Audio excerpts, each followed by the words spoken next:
ครับสวัสดีพ่อแม่พี่น้องชาวเกษตรกรทุกคนทุกท่านนะครับกลับมาพบกับสอแสงครับชาแนลอีกครั้งนะครับพ่อแม่พี่น้องครับสำหรับ EP นี้นะฮะบาวีมิข่าวดี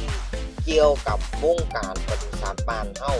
มาแกงพี่บอกน้องกันนะครับว่าเนื้อหาที่เป็นจังไดกับฝากพ่อแม่พี่น้องติดตามไปน้ำกันเลยนะครับ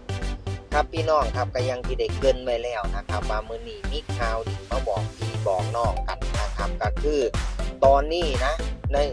ภาครัฐนะครับโดยกระทรวงเกษตรและสหกรณ์นะครับก็มีโครงการคนไทยกินเนื้อโคไทยซึ่งหลายคนหลายท่านก็ได้รู้ข่าวอยู่นะครับแต่บาวีสิมาขยายความให้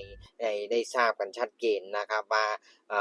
โครงการนี้มีจักข้อและแต่ละข้อเป็นจังไดแน่แล้วก็สิมีข่าวดีเกี่ยวกับตลาดต่างประเทศนำนะพี่น้องครับก็ค่อยๆฟังไปเรื่อยๆแล้วกันเนาะครับเนาะแต่ก่อนอื่นมาฟังว่าโครงการโคไทยกินเนื้อโคไทยนี่มันดีจังไดเป็นข่าวดีจังไดกับด้านบริษัทเฮาก็คือนะข้อแรกเลยพี่น้องครับก็เพิ่นจะทำการรับซื้อนะครับงัวน้ำหนัก400กิโลนะครับที่กิโลละ80บาทนะพี่น้องครับซึ่งก็ถ้าได้ราคาโลละ80บาทนี่ก็ค่อนข้างที่จะแพงอยู่นะบาวีว่าเพราะว่าในท้องตลาดทั่วไปตอนนี้ราคาก็อยู่ที่60-70บาทก็ถือว่าหลายแล้วนะแต่ว่าโดยลักษณะการซื้อขายอยู่ท้องตลาดบ้านเฮาก็สิซื้อแบบโคมโตก็คือว่าเว้าขาดกันเลยว่าแม่นี่ตัวนี้ขายจังไดจังซี่นะครับแต่โดยเฉลี่ยแล้วถ้าเฮามาสั่งเป็นกิโลนี่ก็สิอยู่บ่เกิน60-70บาทนี่ล่ะพ่อแม่พี่น้องครับสิบ่ถึง80บาทรัฐบาลเพิ่นก็เลยสิออกมาประกันราคาให้นะนี่ก็คือข้อดีอีกเรื่องของการประกันราคาที่โลละ80บาทแต่โคนั้นนะต้องมีน้ำหนักอยู่ที่400กิโลกรัมขึ้นไปนะพี่น้องครับค่อยสิทำการซื้อกันได้นะและที่สำคัญต้องอ้วนนำบ่แม่นว่าได้แค่400กิโลกรัมแล้วเพิ่นสิซื้อเลยเดะมันต้องอ้วนพร้อมนะพ่อแม่พี่น้องเพิ่นค่อยสิซื้อข้อ2เมื่อทางภาครัฐนะครับทำการรับซื้อแล้วก็สิขายเนื้อนี่ให้กับบริษัทยักษ์ใหญ่ของประเทศไทยนะครับชั้นนำของประเทศไทยหลายๆบริษัทแล้วก็ให้บริษัทนี่ขายให้กลุ่มผู้บริโภคนี่บ่เกินกิโลละ200บาทนะข้อนี้ดีจังไดก็คือว่ามันเป็นการกระตุ้นครับให้คนมากินเนื้องัวเพิ่มขึ้นนะเพราะว่าถ้าราคาบ่แพงกำลังซื้อของคนในประเทศก็มีเด้อพี่น้องข้อนี้ก็ดีแบบหนึ่งนะข้อ3ก็คือว่าจะปราบปรามเนื้อโคนำเข้าแช่แข็งนะครับจากต่างประเทศข้อนี้นี่บ่าวอุ้ยเห็นด้วยมากๆเลยพ่อแม่พี่น้องรู้บ่ว่างัวควายบ้านเฮานี่ราคาตกก็สืบเนื่องจากปัญหาเรื่องการลักลอบนำเข้าโคแช่แข็งนี่ล่ะครับเข้ามาขายในประเทศนะเพราะว่าหยังเพราะเนื้อแช่แข็งนี่ราคาค่อนข้างที่จะถูกแล้วมันตีราคาเนื้องัวที่เป็นงัวเป็นบ้านเฮานี่นะครับลงเฮ็ดให้ราคานี่บ่ขยับขึ้นแล้วก็เฮ็ดให้กลุ่มของคนผู้บริโภคในประเทศไทยก็ดีอันใดที่มันถูกกว่าเพิ่นก็เลือกซื้อแบบนั้นล่ะครับก็เลยเฮ็ดให้งัวบ้านเฮาก็ต้องพึ่งพาอ่าประเทศเวียดนามประเทศลาวจังซี้นะครับพ่อแม่พี่น้องครับหรือประเทศมาเลเซียก็เลยเฮ็ดให้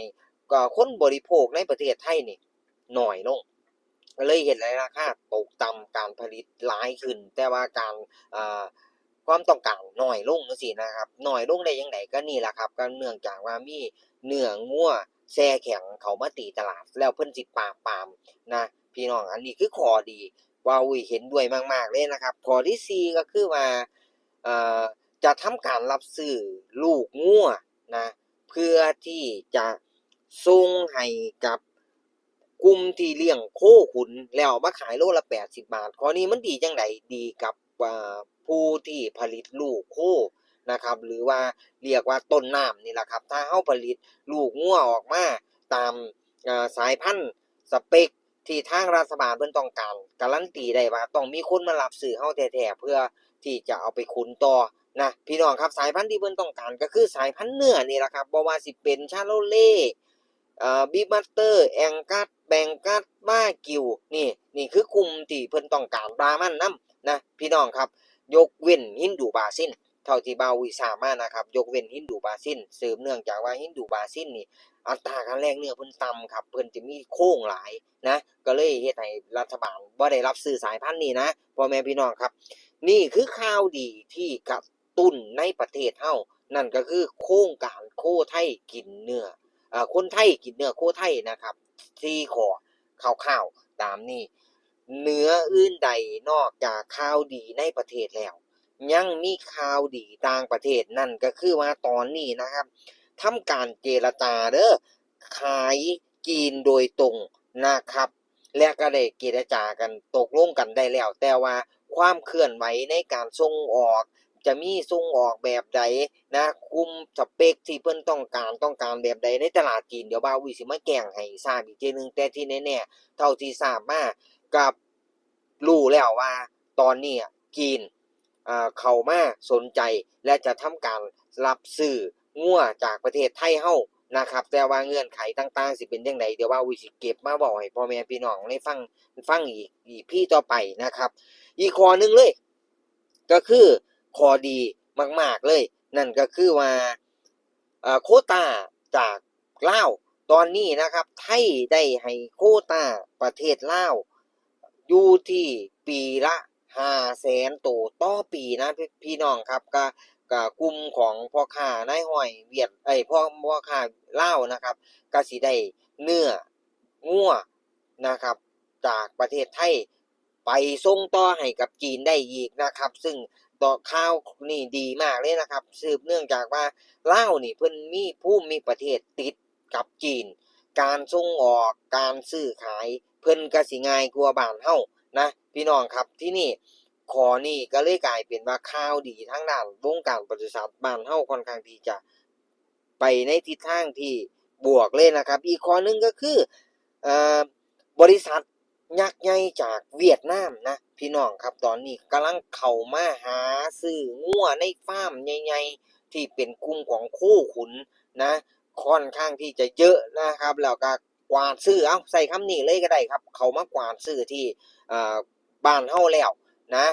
แต่ว่าถามว่าพ่อค้าเวียดนามเฮาเฮ็ดอยู่ไสอยู่ตลาดครับอันนั้นเพิ่นก็สิทำการเอาไปซื้อแล้วก็เอาไปส่งที่บ้านเพิ่นก็จะเป็นอีกกลุ่มตลาดหนึ่งแต่ไอ้ที่บ่าววีกำลังสิเว้าให้ฟังอยู่นี่จะเป็นบริษัทยักษ์ใหญ่ที่ทำการแปรรูปโคเนื้อนะครับที่เวียดนามเลยนะครับเขามาซื้องัวที่คุ้นแล้วจากบ้านเฮาแล้วนะครับในฟาร์มใหญ่ๆเด้อพ่อแม่พี่น้องข่าวดีในวงการปศุสัตว์เฮาก็หลักๆก็มีอยู่4ข่าวนั่นก็คือข้อแรกโครงการคนไทยกินเนื้อโคไทยข้อนี้ดีจังใดกระตุ้นการบริโภคในประเทศกระตุ้นการซื้อขายในประเทศนะครับข้อ2ก็คือเวียดนามนะครับบริษัทเวียดนามยักษ์ใหญ่ทำการกว้านซื้อนะครับงัวเนื้อที่เป็นกลุ่มของโคขุนในประเทศไทยเฮาแล้วนะครับพ่อแม่พี่น้องครับข้อ3ก็คือโควตาให้ประเทศลาว500,000ตัวต่อปีตอนนี้ก็คือปีเริ่มเดือนหน้านี้นะพ่อแม่พี่น้องครับก็สิได้โควตาตัวนี้ไปนะแล้วเพิ่นก็สิส่งต่อให้จีนนะก็สิเฮ็ดให้ความต้องการงัวบ้านเฮาหลายขึ้นนะข้อสุดท้ายเลยนั่นก็คือบริษัทข้อสุดท้ายเลยก็คือเฮาเจรจาซื้อขายกับจีนได้โดยตรงแล้วนะพี่น้องแต่ว่าการส่งออกสเปคนั่นสิเป็นจังไดเดี๋ยวบ่าวก็สิมาแจ้งให้พี่ให้น้องได้ทราบอีกเทื่อนึงก็สรุป4ข้อหลักๆเกี่ยวกับวงการปศุสัตว์เฮานะครับไปในทิศทางที่ดีนะพี่น้องถ้ายังเป็นจังซี่อยู่บ่าวเชื่อว่าราคาโคกระบือบ้านเฮายังสิไปได้อีกไกลนะครับพ่อแม่พี่น้องครับก็จังไดก็ฝากกดติดตามบ่าววีไว้นำแน่เดี๋ยวบ่าววีสิมาแจ้งข่าวข้อมูลเพิ่มเติมถ้ามีความเคลื่อนไหวจังไดนะครับก็สำหรับพี่นี่ต้องกล่าวคำว่าสวัสดีครับ